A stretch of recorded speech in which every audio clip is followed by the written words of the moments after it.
Hey guys, and welcome to a bonus episode of Meeple to Meeple. Today is special because the podcast is celebrating its 4-year anniversary, and I've got Gareth back to celebrate. 4 years. 4 years. 4 years. Is that not crazy? It's crazy. Hi, PJ. Yeah. Good to see you. Hey, it's good to see you. It's like coming home.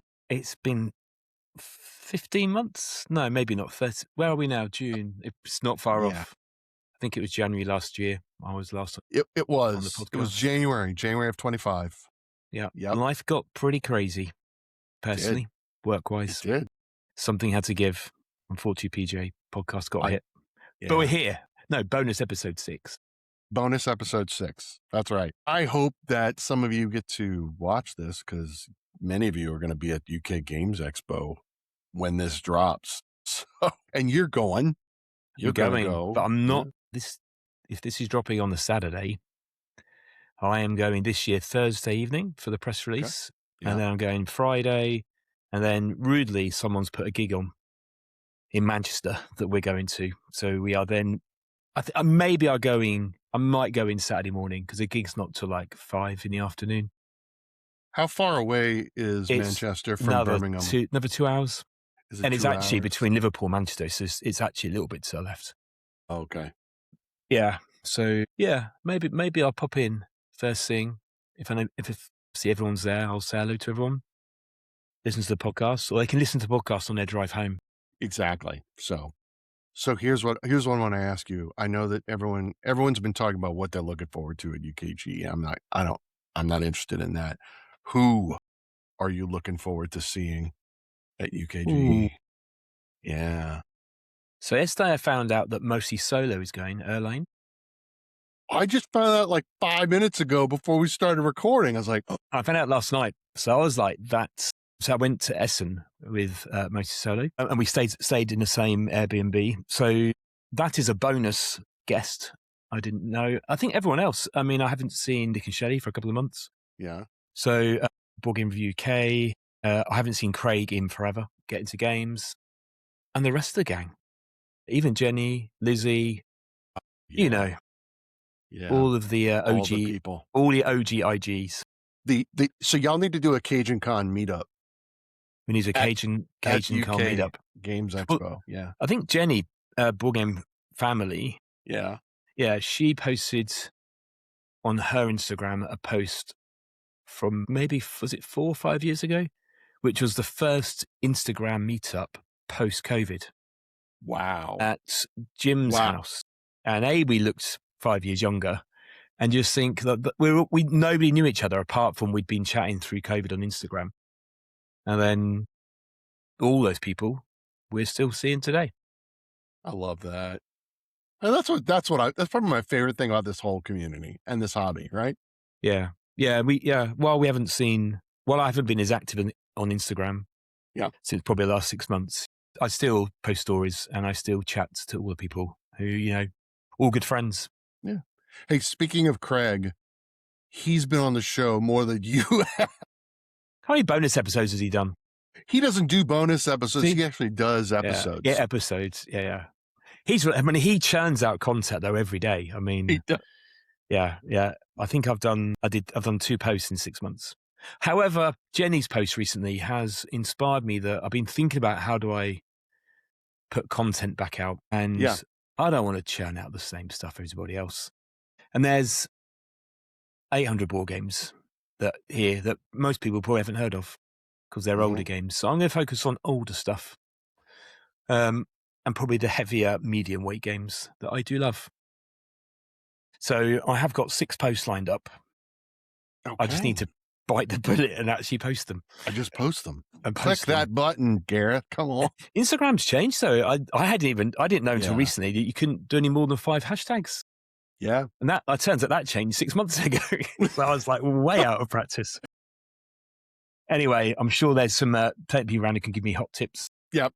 On what to do and not do on Instagram. It's interesting you bring that up. Think about how much everything has changed in the past 4 years since you and I decided to start this project. Yeah, I mean, Instagram's different. They're all different. And now so there was the TikTok drama, right? That was a probably less for y'all because I don't think your government was threatening to shut TikTok down No, like no, that's true. ours was. So there No. was a lot of uncertainty. Like I created a TikTok account for the podcast less than a year ago. That's how late Yeah, I to think I've only been on TikTok I TikTok about a am. year. Yeah, yeah. And then there's Blue Sky, which Nah, I don't know that a lot of people use that. And no, then there's Lemonade. never heard of it. Yeah, I don't know. I don't know. I'm also seeing a lot of people who I get a lot of alerts on Instagram. So and so has signed up for Meta AI, and there's so many different AIs. What you got a take on AI right now? I know you use it for work, but Yeah, I only use Claude for both work and personal. Mostly because my work is in the world of data, and Claude is fantastic for what we do. Yeah, we're just about to launch a load of agents. The little computer game characters. Just I brought my yeah. gaming world into work. And then yeah, I did have ChatGPT, but I've just moved everything over to Claude. So it sounds like you don't have, like a lot of people are really anti AI, and I don't have an opinion either way, but you don't seem to be I worried. couldn't do what we're doing without the tools. Otherwise, yeah, the capability wouldn't be there, and I need a lot more, I guess, resource so we can go faster. And the teams are not doing, I guess, lots of repetitive tasks. So we're building things and designing stuff. Still, I think the same view as that episode we did with AI around Yeah. artwork, though. I think that still stands. Yep. I still think that's an excellent episode. I don't know what episode number it is. Come on, PJ, you probably know these things.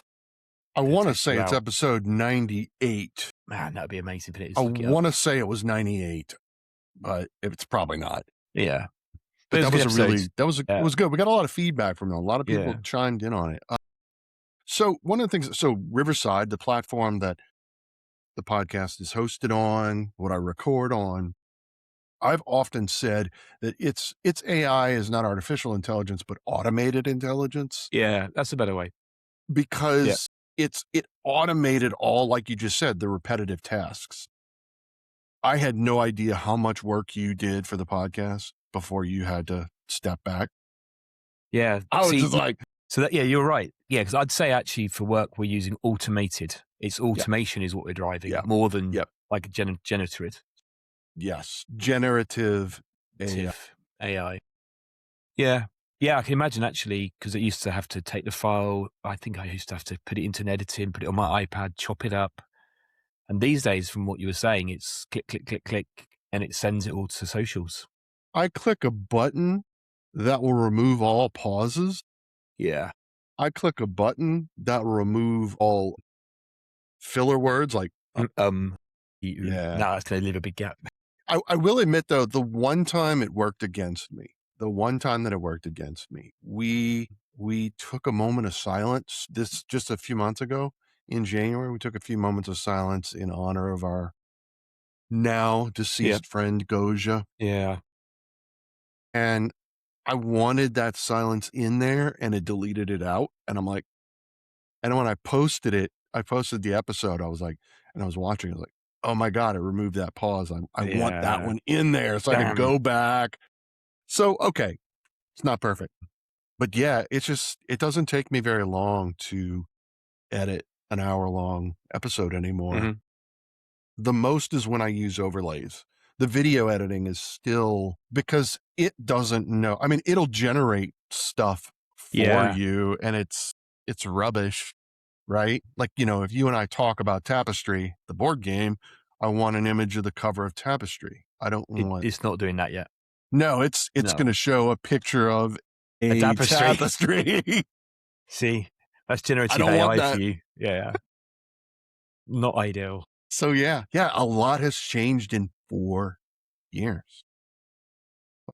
Man, Yeah. Those first episodes. I'm now recording in 4. Your pictures definitely got sharp. Yeah. Yeah. 4K. The first few episodes, I think we recorded on the phones, didn't we? I think. We did. How far Yeah. we've come. Condenser mics and our phone, and that was a real problem. Yeah. I'm still using the FTF condenser mic that I purchased 4 years ago. Well, when you said about coming on, I was like, so I've changed. The office was in the Yeah. other bedroom. I've swapped Mhm. that over. So of course things got put in boxes when I moved rooms, and I was like, where's the headset? Where's the mic? Where's the cable? So I found everything apart from I used to have, a stand that the mic would hang. So it was like Mhm. freestanding. Yeah. I can't find that anywhere. So I've got a tripod, but I'm sure it's fine. Yeah. It's Um, great. but apart from that, So I know you've been busy since you had to step away. And I don't even know, you and I didn't even talk about this beforehand.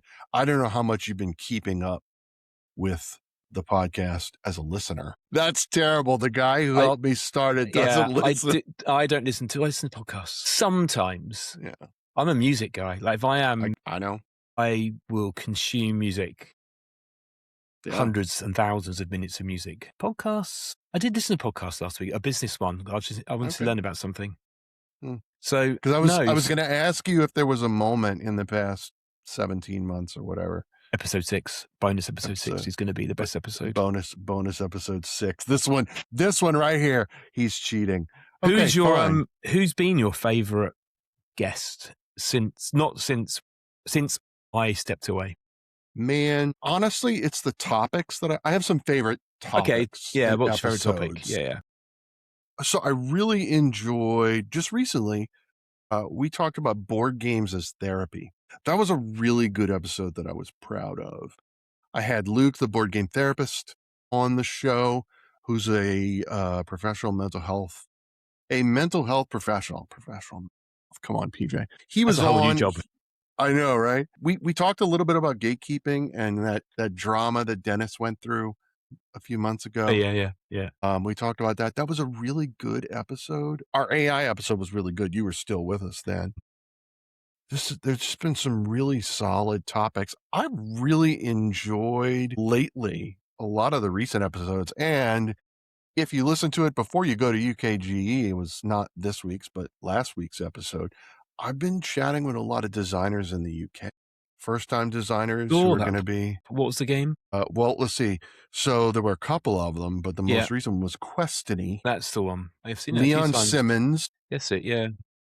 If by any chance you're listening to this podcast on Saturday and you're at UKG, or maybe you're in the hotel at the end of the night, I hope you're listening. If you are, go check out his booth, because on Sunday it's Dark Side Sunday, an idea that I gave him. He's gonna let you take the role of the monsters instead of the heroes, and he's gonna play test that. So, and he said he's doing it. So I was trying to find out Dark Side where. Saturday. Oh, you Dark Side can't. Sunday. You can't Dark search Side by. Sunday. I was trying to find his stand number, but they're Yep. rap. Yeah, sorry. You'll have to go back and listen to that episode because I mentioned the stand number multiple times. But then there was Joe Shimwell, who's got Word Dungeon coming to Kickstarter in September. And then there was Ryan, who's got Storyteller that just finished, that just successfully fulfilled. Had Lee from Molinarius Games talking about Time Troopers earlier this year. A lot of UK designers, and that I've got more lined up. It's amazing. I'm at a point now. I think this is where you and I were hoping the podcast would eventually go. And if you weren't, I was. I'm getting well, yeah, they're unsolicited, but I've been having designers are messaging me wanting to be on the show, which means I don't have to go hunt.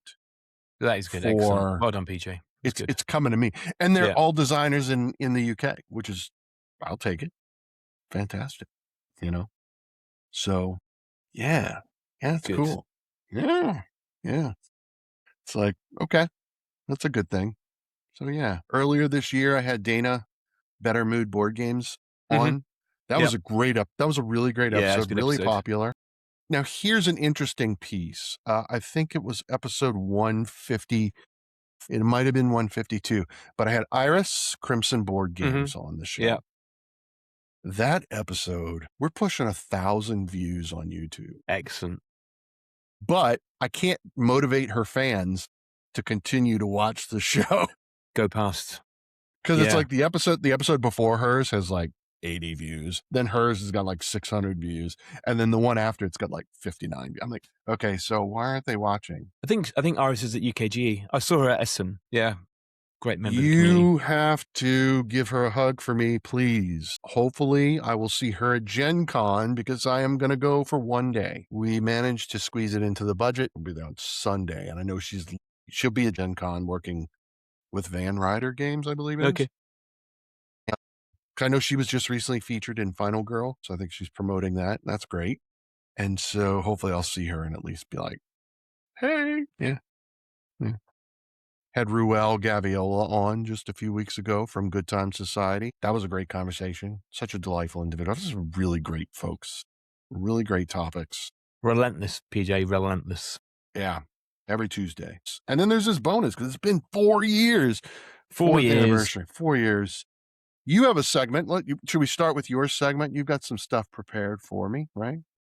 I have. Yeah. I did some work.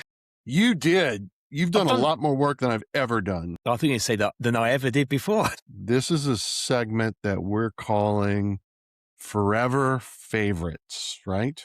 Four F-O-U-R. Yeah. Forever Favorites. Yeah, you gave me some options, and I was like, you said do your top 4 games ever. Yeah. You know how hard that is? No. No. Yeah, because you didn't do that, did you? I didn't. Well, because that was easy. To be honest, that was easy. I made it harder on myself. I think I had about 8 or 9. And then I was afraid that if you and I brought our top 4 games of all times, I was afraid that at least 2 of them were going to be the same. It's be interesting because I've thought about how I'm enjoying older games, and I thought to myself, let's go back. I was trying to get a game every 5 years. Yeah. Like over 20. So it's not quite lined up like that. But I've got games. The oldest game's 2007, 2012. Yeah. 2015. One of my most favorite games recently, 2024. Okay. Which I talk about a lot on Instagram. I've posted about it a lot. And when I see somebody playing it because I recommended it, I just say, please. And then people can try and guess now what that game might be, but we'll say, I thought I might just go in date order. Yeah. So I've got 4 games. The artwork will appear magically because PJ is going to do some magic with it. And number 4. This is number 4, but the oldest game. These aren't ranked. It's a game. I'll get my stats open now. Released in 2007, called Race for the Galaxy, which is, I'm going to read my notes because then I haven't got to remember it all. It is a card game. Now, it's one of those games which I sometimes go, do I teach it? It's excellent 2-player, really good 2-player. It's probably our most played 2-player game. That was me and Carrie. And you're building a civilization, and it's tableaus. You're laying out cards. You are playing from a hand. I think it's 5 cards, and you'll both play, and I will do the action. And if the other person plays the same card, they basically they play something similar. So you'll pick an action. Everyone reveals it, and then you benefit like as a weaker action the other person's action. So you might be playing cards into your tableau. You might be building developments. You might be collecting cards. Blah blah blah blah. I think the game ends. I'm going to say 16, but it might be 12 off my head. Cards on the tableau. Job done. So it's really fast. It's 94 for Board Game Geek. Anyone who wants to know about ranking, I know it's a little bit iffy, but it's up there as a card game with weight of 2.99. I think it is one of the most replayable games that we have. The base game alone, there's so many cards and variations to play, but I think we've got 2 more expansions in the same box. And I think I saw recently there's another expansion coming out or just about to be released. So loads of content, highly recommended, will always be in our collection. Yes, the iconography is famously daunting at first. There are loads of icons. Loads of icons. But once you've got through that, it's easy. So a couple of rounds and you'll understand. But they are daunting. Particularly someone gives you like a player raid that's come off like Board Game Geek, and they're all listed. And if you add the expansions in, even more icons. But it's okay. Have you played? Yes. Yes. Not one of my favorites. I Unbelievable. prefer, and I'm going to ask you, have you played New Frontiers, which is the board game version? Yeah, we have New Frontiers, we have Race for the Galaxy. We did have, is it Roll for the Galaxy? The dice version. Yeah, Yeah. wasn't a That fan one of was that. not as good. No, No. but yeah, New Frontiers is also excellent. I find I can get right to the table quicker Okay. just because it's cards. Sure. But they're both, yeah, no, the New Frontiers, the board game version is also excellent. Different enough that I can have both in my collection.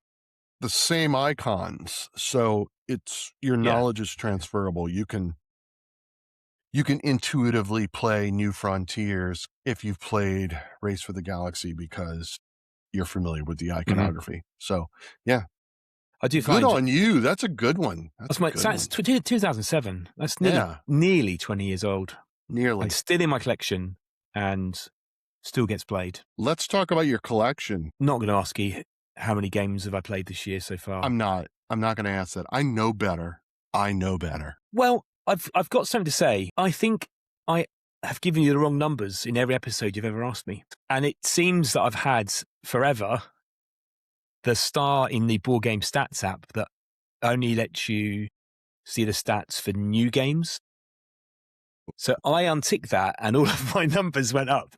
And I wasn't so unplayed. But this year we have been trying to play more older games. So this year in 2026, we played 9%. Last year, we played 25%, which is a lot higher than I might have told you in the past. Right. But your collection is sizable. Yeah, it's reasonably. Yeah, what's the at currently? I can't see.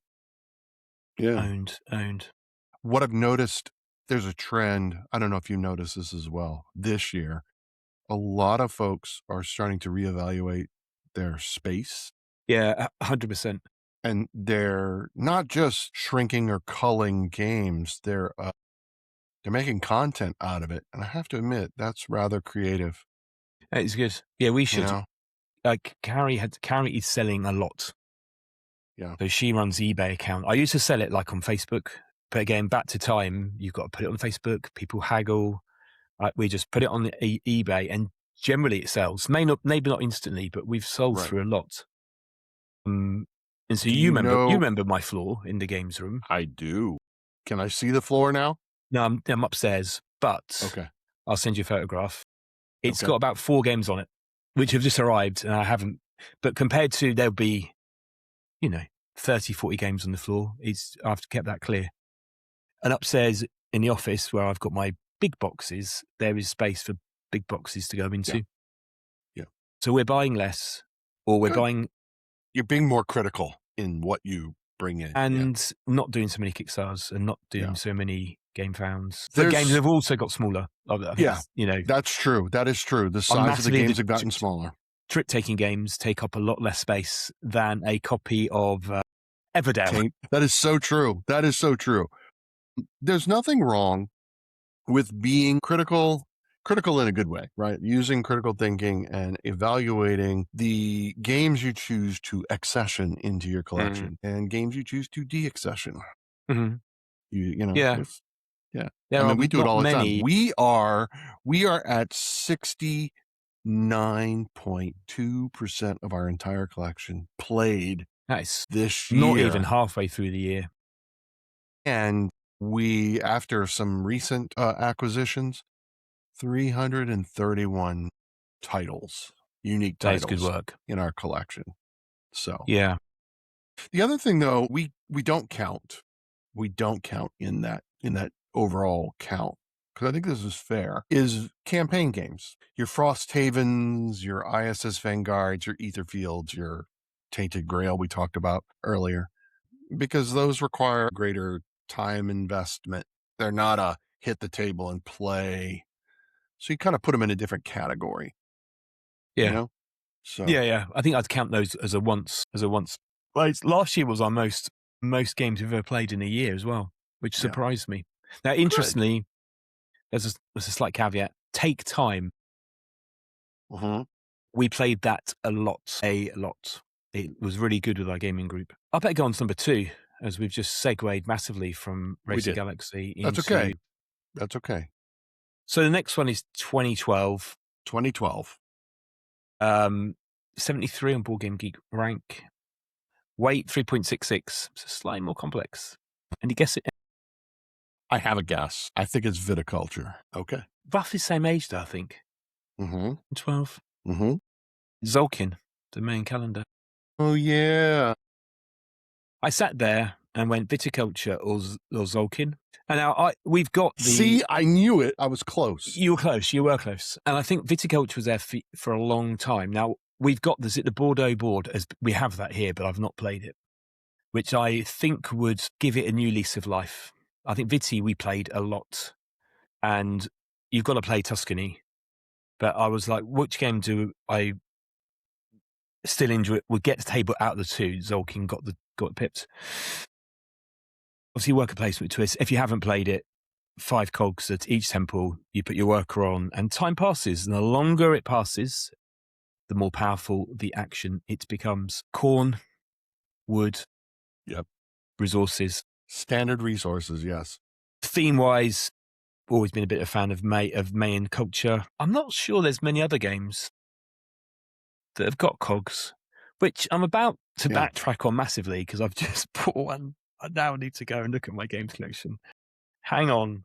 There are a couple of other games with cogs. Gutenberg has cogs as well. It does. Where is collection modification? I have Windmill Valley has sort of Sprocket Forge. Sprocket Forge. Haven't played that one, but Just added to my collection after somebody on the forums talked about it. Yet to be played, but is on the floor. I would refer you back to episode 1. What was in episode 1? Episode 1. What did I talk about? Episode 1 was about conventions and our convention advice. However, there was a segment where you talked about viticulture. Because I asked you, I was like, if I ever come to your house, which by the way, guys, I've been to his home. We've been, yeah. We didn't play Viti, did we? We did not. I said, what game will be set up and ready to play? And you said viticulture. It wasn't. In fact, the first game that we played in person was Let's Go to Japan. Perfect, as Let's Go to France is now funding on Kickstarter or Game Fair. I'm trying to get Josh Wood back on the show to talk about Let's Go to Japan. Let's go to France and do a comparison side by side and see how that goes. So I did have a look. I didn't quite see a difference, but I did see there was a Japan expansion, so I've just saved it. So Zolkin's there. I've painted the cogs.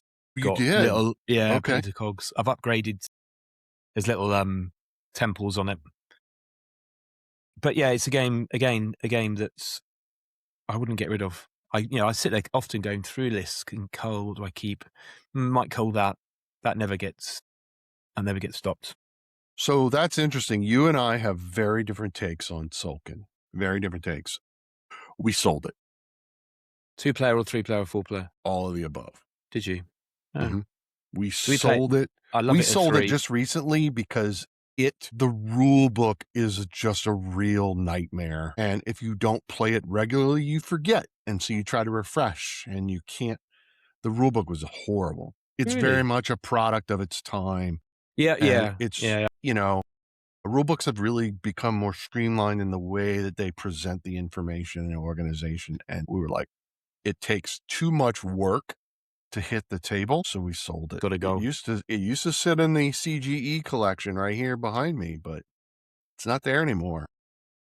I've still got a copy, and whoever you sold it to, right? I bought it because of your recommendation, and I enjoyed it. The problem is if you don't play it enough to remember how everything works, because it's cogs, the temples are spinning, so there's a lot to remember. If you forget, you try to refresh. That rule book is prohibitive. That's why I never get much of my game collection played. You just got to look at a game and go, God, that game's really good. Then I go, the rule book. Yeah. Or you've got to learn it. And then, yeah, that's why we're working through all the small box games at the moment because they're generally quicker to get through. So we'll definitely have a better percentage this year. There you go. We've gone through most Yeah. of one of the shelves. Right, number 3, I've dialed the weight up a bit more. Okay. So we're now at 4.21. 2015. 2015. Board Game Geek 82. Big box. Famous for their big boxes. Mhm. The designer has get these boxes in all the same size box. Oh, it's not quite true. 95% of their games come in a standard size, a large box. Yeah. Huh. The 2015 is what's throwing me off. So it's one of the earlier games in Yeah. his design. So my assumption is the designer is Vital Lacerda. Yeah. Bingo. 2015. Is that the Gallerist? Bang on. Look at that. Now, that's because, and that's a brilliant segue without us planning it, accessibility. So out of all of them, that's the one that, we enjoy the most, particularly at 2-player. But it's the one that's easier to get to the table compared to On Mars. I know it says it's 4.21. It doesn't feel like a 4.21. It just feels quite logical. So, yeah, running an art gallery. I think it was I think it was our first Vital game. I think we got what's the wine? Vinos. I think Vinos was afterwards, or maybe it was before. Yeah, Vinos came next. Gallerist was our first Lacerda board game. Yeah, Gallerist was still in our collection. Yeah, Gallerist, and I think probably Kanban EV is the one which I've never played, but looks amazing. Yeah, Gallerist. You're running an art gallery. You're discovering artists. You're promoting them, selling their artwork, managing visitors. A, B, C, D. Yes, I think I remember it. You're placing your worker down. You bump people out, which I think has now become the executive action. I think that's what Vital calls it in all his games. That is correct. Yes, I'm not sure. I think it might have been called. Was it called executive? Possibly. It is. But, I think that was that was the first time back in 2015. And maybe we'd only been into games three. I think it was on Kickstarter, but I'd missed it. And I drove to Basingstoke, which is about an hour, 30 minutes from here, to buy a second-hand copy, but it was brand new. It only just come out. I completely missed it and went, I need this in my life, and went and bought a copy of somebody I think who backed you off Kickstarter. Mm-hmm. We backed On Mars on Kickstarter, and we added the Gallerist. Because we had played the Gallerist and loved it, and we were like, On Mars is going to be great too. It's a heavy one, but On Mars is like. I would venture to say that Speakeasy is probably more accessible. Yeah. That's a fair. Yeah, I found Speakeasy. We've it's played the that theme. a lot. The theme of Speakeasy and the theme of Gallerist makes everything more intuitive. Yes, because I found Speakeasy relatively straightforward once I'd got through the teach, and maybe you're right. The thematics, whereas the Gallerist is just so beautiful. Yeah, I will talk about this in on my list during my segment of the show, but the Gallerist manages to marry theme and mechanics so well. Everything you just said, you're running a gallery, you're trying to attract buyers and VIPs, art critics and VIPs. You're then trying to discover artists, purchase their art, putting it in your gallery, curating the collection, all through these actions, right? These main actions that you take. Which has four locations, isn't it? There are 4 locations, and you basically have one worker. Now you have little meeples that represent like your staff. Yeah. In your gallery, but man, it's logical. It's just seamless. That perfect marriage of theme and mechanics. I love it. That's a good choice. So 1 out of 3 so far. Well, I don't know. Race for the Galaxy was not. I prefer the board game version to the card game version. Tzolk'in is off. So I think we got 1 draw, 1 win, 1 loss. Yes. Right. Number 4. Here we go. Number 1. Well, no, it's just the newest game. I wouldn't say these are ranked. So I don't quite know this game just works for me. So there's been other games recently which I just sit down. Like I played, so Ark Nova was on my list, right? And it got knocked off because of this.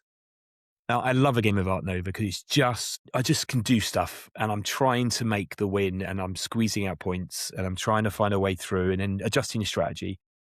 I find this game is similar. So this is 2024, 3.69. So we're down to sort of standard medium weight. 549 on Board Game Geek. So Mhm. there's a lot of games on Board Game Geek. 1 to 4 players, 90 to 150 minutes, set in Egypt. Really? Yeah. 2018. No, 2024. 2024, that's Menaph, baby. That is Menaph. Something about this game that just I love. Have you played it? Yeah. Have I played it? Okay, now I know you haven't been watching the show because I talked Yeah. about it a lot. It is every time it hits a table, and like teaching it is Yep. is relatively straightforward. So good. That selecting the tokens of your action and then putting your whatever it is in the middle, I forgot the name of the character, into the what my God, Gareth. Into the House of Life. The House of Life. Upgrading, whether it's pyramids or necropolis or you're doing a temple obelisk, the Nile. Mm-hmm. Just trying to squeeze out points. And everyone's kind of doing different stuff. Yeah. And I've played it in numerous different ways. Like sometimes I try to focus just on necropolis. I think it's really well balanced. I think it works. Yes. I haven't really found any uber powered way of winning. It's just trying to find combos and getting things to join up. And the feather and the heart at the top of the board, the duet track, what it's called. It's the balance. I think it's Mott. You're trying to achieve harmony between the balance between your weighing your heart against a feather and you're trying to get that balance. Every end of rounds, the gap, you lose points until you cross. Till you cross. Yeah. And then you start gaining points. Yeah. Yeah. The reason why I love this game so much is, again, it is a perfect marriage of theme and mechanics. Yeah. The theme shines through the mechanics. You've got to embalm the dead before you can put them in the sarcophagus, and those are two separate actions that will score you points. Yeah. There's multiple paths to victory. Yeah, there are. And it's trying to go, I need to get this bit. I need to get one of the coffins moved so I can trigger this over here. But if I go there, that unlocks this bit over here. And then 2 turns later, you pull off an absolute amazing combo move. Beautiful components, all wood. I would prefer rewood, but that's okay. But the components are gorgeous. The colors are beautiful. Because it's pink and blue, yellow, and another color I've now forgotten.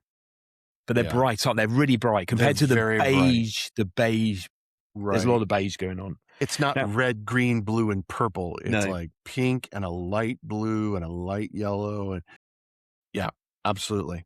I went and got Sabika, which is so there's 3 in the series. We got Sabika as well. Same color components.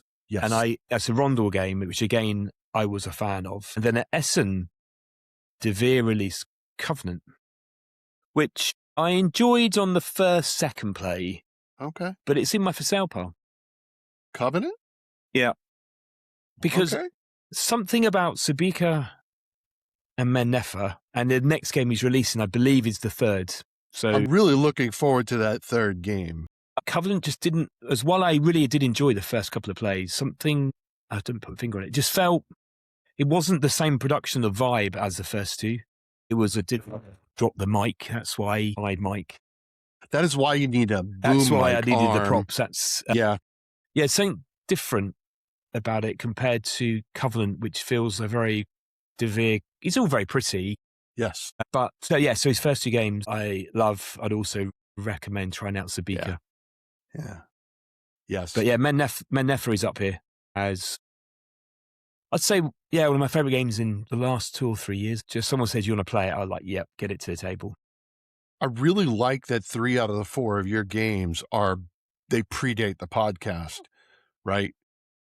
I like that you're embracing the older games and having relevance. Yeah. I think that's important. I'm trying to think. Yeah, Art Nova was 2020, I think it was on here. I also had The King is Dead, which was here. Only it gets played a lot because it's quick. It's 8 Yeah. cards, My and I can bucket teach anybody. list is to play The King is Dead with you and Nick at some But I knew you point were going to say in Nick. real life. Yeah, I knew, yeah. yeah. We bought a copy and it doesn't hit the table.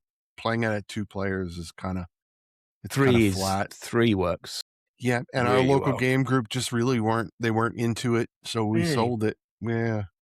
But I think the draw for me is playing it with you and Nick. I think that's the Yeah, yeah. that's a classic. Yep. Yeah, yeah. So yeah, older games. I was Yeah. looking through things I played recently. At the Gates of Lear, the That's a good Rosenberg. one. I think That's a good I one. don't know what year that is. That's got to be 2013 as well. I That's a opened good it one. up. So I opened up that, and I also opened up. Okay, I think it was Le Havre, but they all had. I've got all my Yeah. chits are in little container boxes, and I was like, do you remember those days? The The days bins. before wooden Do you still have the drawer? You have a drawer with all your bits Yeah, that you like upgraded or what? I love yeah. that. Well, That's just great. they were Jamie Stonemeyer Stonemeyer Games did Yes. resource boxes when they first, I don't know what game it was, maybe it was Euphoria, but they released their resources as things to upgrade. But of course, games now come with resources fully in. But yeah, these little containers of chits. And I was like, oh yeah. Yeah. Yep. Efforts I used to go to, little, ever here be like the range or like hobby stores to go and get Yep. little boxes, put chits in. Mhm. Simpler times. Cheaper times. Yes, cheaper and Smaller. that is probably a huge change since the Yeah. podcast started. It's just the price of board games. Woo. Price of board games. Wow. Yeah, You know? admittedly, boxes are smaller. True. You don't see True. an Everdell No. anymore. No, you don't. You do Which not. I think's the biggest box. Awakened Realms is really taking these classic old games and Yeah. then redoing them in these big boxes and beautiful. They did the special edition for Castles of Burgundy. They did Puerto Rico, and they're about to do Concordia, which I have to admit, I'm on the fence. I'm on the fence. I don't know. I'm like we've got all of the maps of Concordia, and it is So a do we. fantastic game. Fantastic game. Could have got into. Could have made. I your mean, list. yeah, it could have. Yeah, could have made the list. It was on the table to be called this year. Like we talked about. Really? Like, yeah. Yeah. Simply because it just doesn't hit the table very often because, we play with the map for Crete, which is perfect for 2 players. Yeah. And so we're not hitting it at 3 and 4 as we often. played it at 5 recently, and it works. Yeah, and I was like, I looked at it and thought, do I need another big box? And I was like, I've got all the map. There isn't much I haven't got. Right. And I was like, it is the same game. It is. But now I think about Castle Burgundy and go, that is a good box of joy, isn't it? Yep. No, it's true. I looked at Agricola and I was like, because they did Agricola as well, and I was like, we've got the first edition still. We haven't even upgraded to second edition. You can have that. That's a game that that's on like my top 5 games I love to hate. We haven't played it it's on the shelf. I did discover that Feast of Odin, I've never lost that. I was looking through, I wondered whether my games I would most enjoy would be games I'd never lost.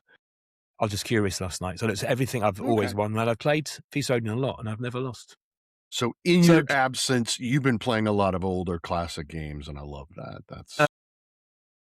I'd say in the last year, I've got massively into Japanese or Asian games. We went to a con in September. I don't think what it was. It was just on Asian trick-taking, that kind of games. Wow, okay. And there was only about 15. You go somewhere. It was the first time it happened. Yeah. Hamish Con is really the name. So travelgames.co.uk. It's all import games. So not just Japanese, but there's a lot there. And they're small box, and I've ended up collecting quite a lot of them. And they don't take up much space. And it amazes me every time I get another trick-taking game through, or shredding or climbing, how someone's come up with another another game. So I've been playing Quattro trick taking this week, which is a trick taking game. That's very standard, but Yeah. everyone has a different way of scoring, which you rotate. So that as the first player, you are looking to how many tricks you think you're going to win by the card that you play and add them up. So if I win 3 tricks and it's a 7, a 7, and a 7, that's 21 points. Okay. So if I bet on 21, I get some points end of the round. If I don't get that right, then so I'm trying to win certain cards to hit a number. And then the second player is trying, is that in the right order, to bet on which colours of tricks they are not going to win. And if they don't win those, then they get multipliers for the things they did win. Another person is trying to choose a mission. I will win all the 7s, or I'm going to win, 4, 5, 6. And then the other is, I've now forgotten. But it's quite clever because you all have a go each. Yeah. But that's been quite fun. Anyway, there's a little bonus game at the end. Yeah. Garrett's So latest that is your game. forever favorites with a whole lot of digression. I mean, next month it'll probably change and a little bit of a little bonus episode. So, but yours, so let's hear, you've chosen 4 games of the last 4 years. Yeah. So this is my top 4 in the last 4. So I'm intrigued. All of these games came out while the podcast has been alive. You haven't got Menaph. No, I did not pick Menaph. No clashes. This is amazing. I did not pick. There are none. So I've got a 2022, 2023, 2024, and a 2025. I did not pick a 2026, although I could have, simply because the year is still ongoing, and there's going to be something that's going to knock my socks off. But right now, there is a 2026 that when I'm done recording, I'm going to go play. So maybe I'll talk about it. And we'll see. Okay. Yeah. So let's start with 2022. Acropolis by Hachette Games.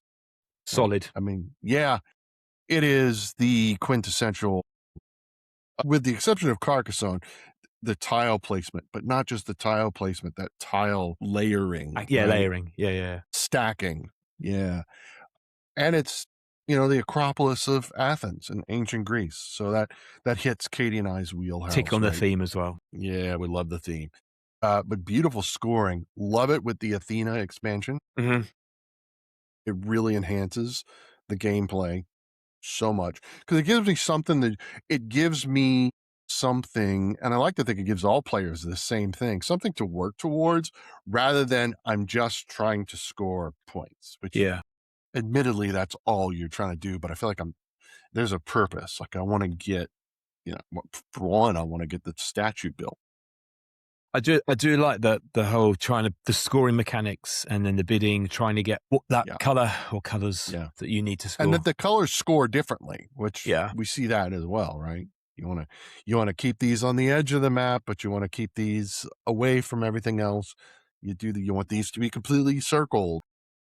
And like most tile stacking games, the higher you build, the more points. It's just so good. And it's good at all player levels. Yeah. I was about to say super accessible, isn't it? I mean, it's really easy to teach. So easy. So easy. 2, 3, and 4. I kind of wish there was a 5 player. I'd like to get a 5th player in because there are times where What is there a recent expansion? There's something new come out. There is Pantheon or Parthenon or I don't know. I don't know anything about it. There has been very little news released over here. I just know it's coming, and it looks. Is it? Oh, yeah, 2. But it's good at 3 and 4 as well. I mean, it's a really accessible, fun, beautiful game. I like to hoard the little white cubes, the stone. Yeah, I like to do that. And it does that same marketing gimmick that you see like in Century Spice Road and other games where if you want a tile further down the row, you have to place a stone on the subsequent ones. But if you take the one with like 3 stones on it, you get those stones. That's right. Yeah. We see that mechanic a lot. That's my favorite. I've just spinned it off. I think you can't play it with Athena, so you have to play with the base game. Okay. And you're choosing a scenario. Sure. And then you're working towards some architectural challenge. I like that. Yeah, I think it's go-op. I'm sure other people can correct me. I can But I do think that. I love co-op, under the mechanics in Board Game Geek, cooperative. cooperative. Yeah, Love it. I love cooperative. But yeah, damn. yeah, that was a really great game. That was also so I think that oddly enough, 2022, the year the podcast started, what I really enjoy, I've said this with Craig on the show before, we've talked about this a lot. What I love about UKGE is the timing, right? So it's 2 weeks before Origins, which is 2 months or like a month and a half before Gen Con. So I get to see what you guys purchase at Yeah, I remember UKGE and that. what That is was hot. hot. Yeah, it was hot. Acropolis was hot, and I knew I Yeah. had to have a copy. So it's kind of like reconnaissance. It's like, Yeah, oh, it's good. all It's a right, good all choice. right. Yeah. There are, speaking of UKG, there is a rather well known, lovable, and as Cadorkable member of the community who will be at UKG this year for her first time, and that's As Cadelia, the As Cadorkable gamer, I think in her official capacity at All All Play. play She'll be still. running it as so. Make sure you check her out and say hi, Hi. Yeah, that'd be great. So my next game is from 2023. Okay. This one I was late to the show on. This is a game that has not received a lot of love, has not been talked about very much. It got looked over by other games that came out in 23. I just recently discovered it like 2 weeks ago, and that's Tipperary by Lookout Just, Games. yeah. Yeah, I'd never heard of it. nope. Nick taught me maybe a couple of cons, maybe two, maybe even 2 or 3 ago. And we Yeah, played it recently. so good. Now, hey, here's a big surprise. It's a tile playing game. The artwork is kind of old school as well. It's got, A little bit. do you know what I mean? It It's is a little bit. older style of game. It is. It is. But you've got what's a unique is you have these, and they're polyomino tiles, Mhm. right? So there's the polyomino mechanic as well as the tile laying.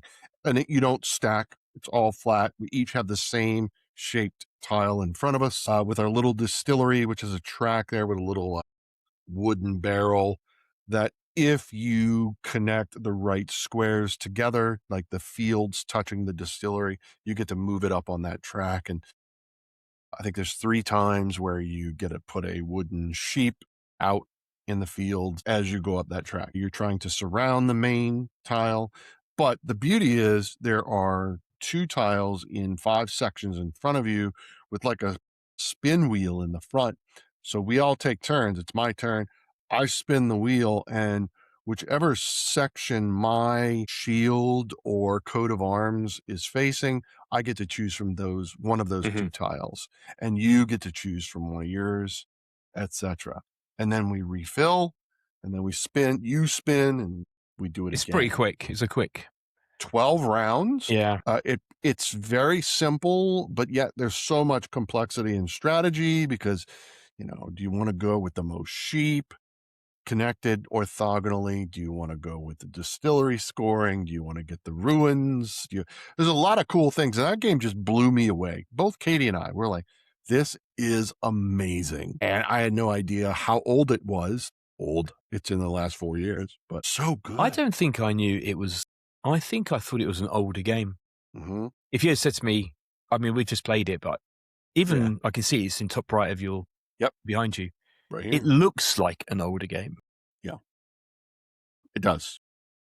Lookout Games, I think I can It see. is Lookout Yeah. Games. Yeah. Yeah.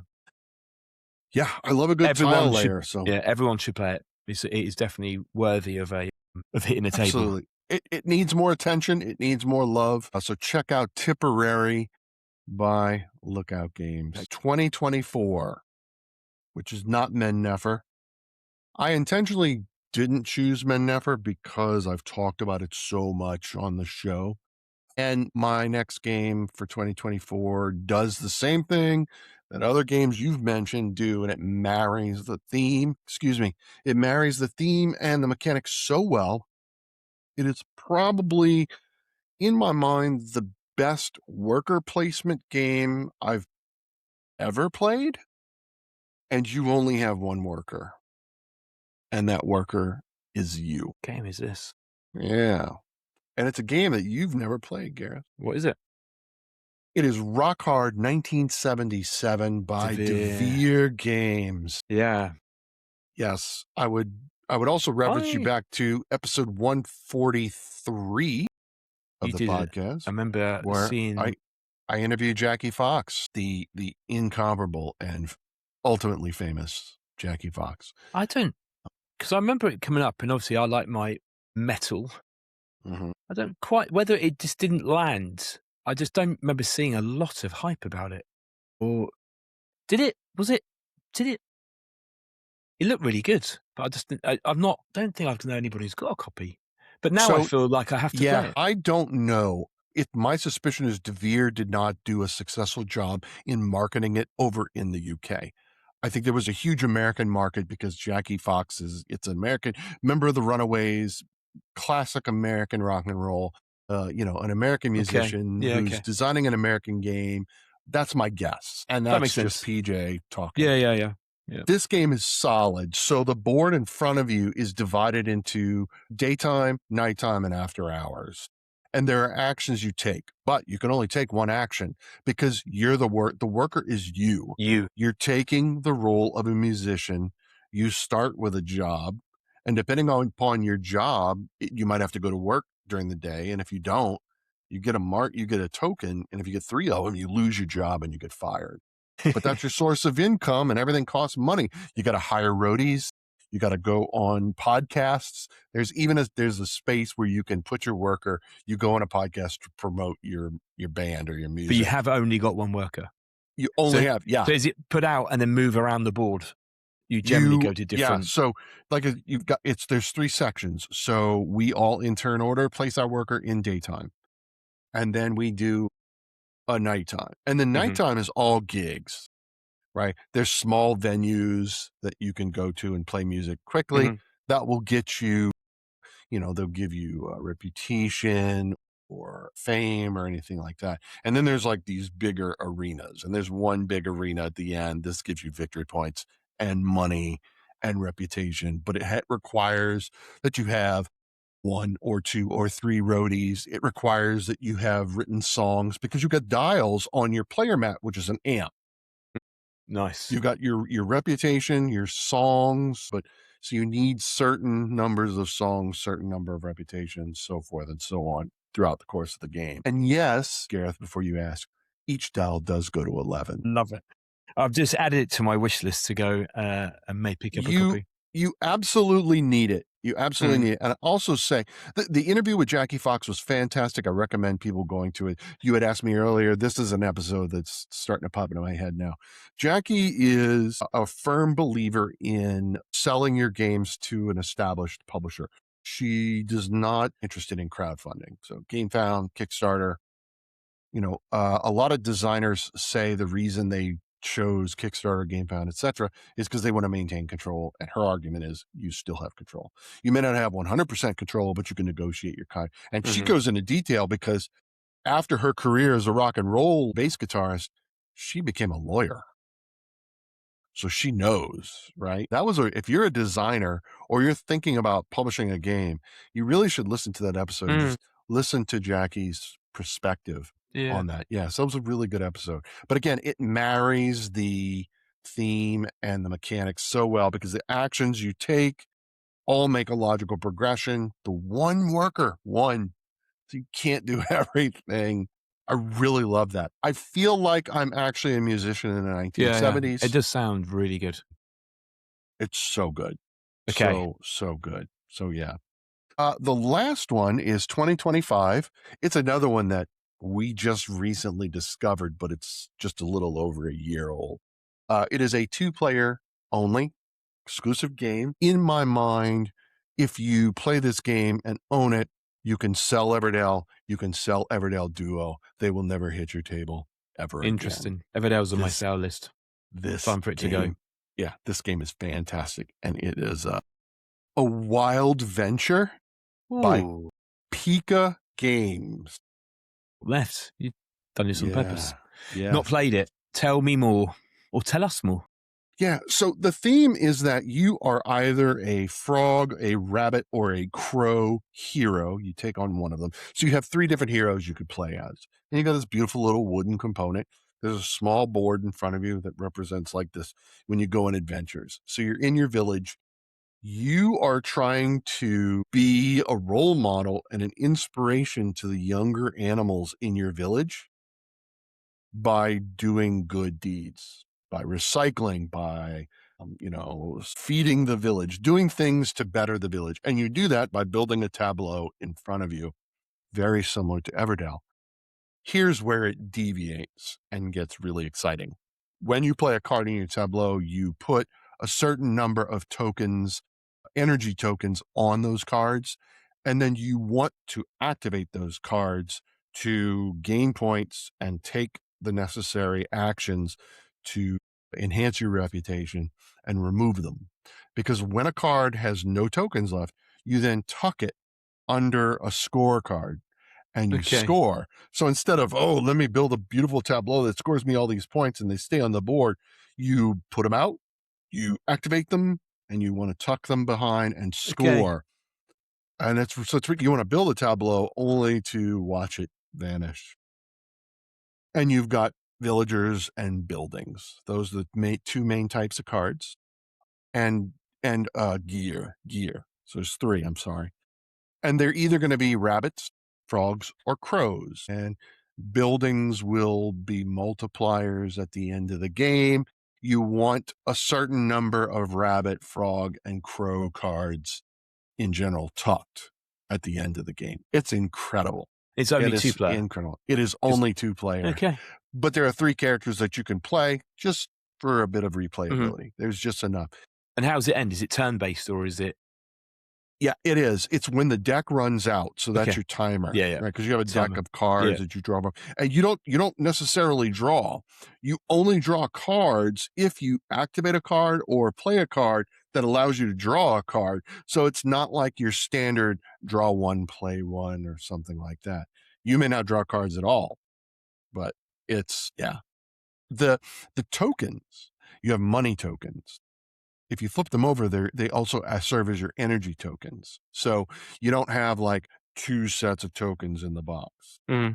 There's just one, and there's a number printed on there to say it's 1 coin. On the other side, it's got like a little icon which lets you know this is an energy, Yeah, yeah. and it's brilliant. I'm intrigued. I must admit, Yeah. I don't think, again, I haven't seen much about it, but Nope, I had not heard of Pika Games until we played a Wild Venture, but they've got a few games recently. They've come out. I've checked them out on Instagram, and that's Sweet Mess. Sweet Mess is another one, which is Yeah, basically the Great British Bake Off. Yep, that was same a company. Kickstarter disaster. Not them. They saved the day, so they managed to publish that on their own back. Yeah, it is. Nice. So that I was didn't one know that. we'd written Yeah. off, and they went and saved the day. Yeah, Flow. I think Gareth's back that. Flow, yeah. Flow. Speaking of Kickstarter disasters that got saved, is Chang'an. That was a game that we backed back in 2019, so this Right. is old, and it just flopped, right? Very similar to like Chai, right? It's like the people Yeah. vanished. But another company came along and bought the rights, and they were like, okay, we're gonna honor your order and everything, and we That's got amazing. it. It came in the mail. So I Yeah. love when they do that. Yeah. So let me give you an honorable mention. There's an asterisk behind this one. This is my top pick for 2026. So far, nearly 6 months in. Right. There are more games to come out this year, but holy cow.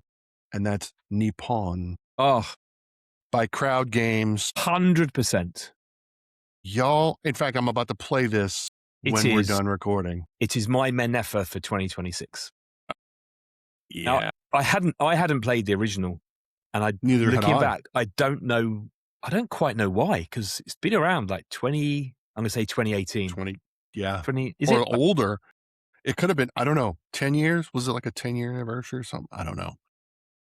The reality is that Nippon is great. It is a very heavy game. It does something interesting. Rather than worker placement, it's worker removal. So when you take an 2015? action, 2015, when you take an action, you remove a meeple, place it. It's It's really good.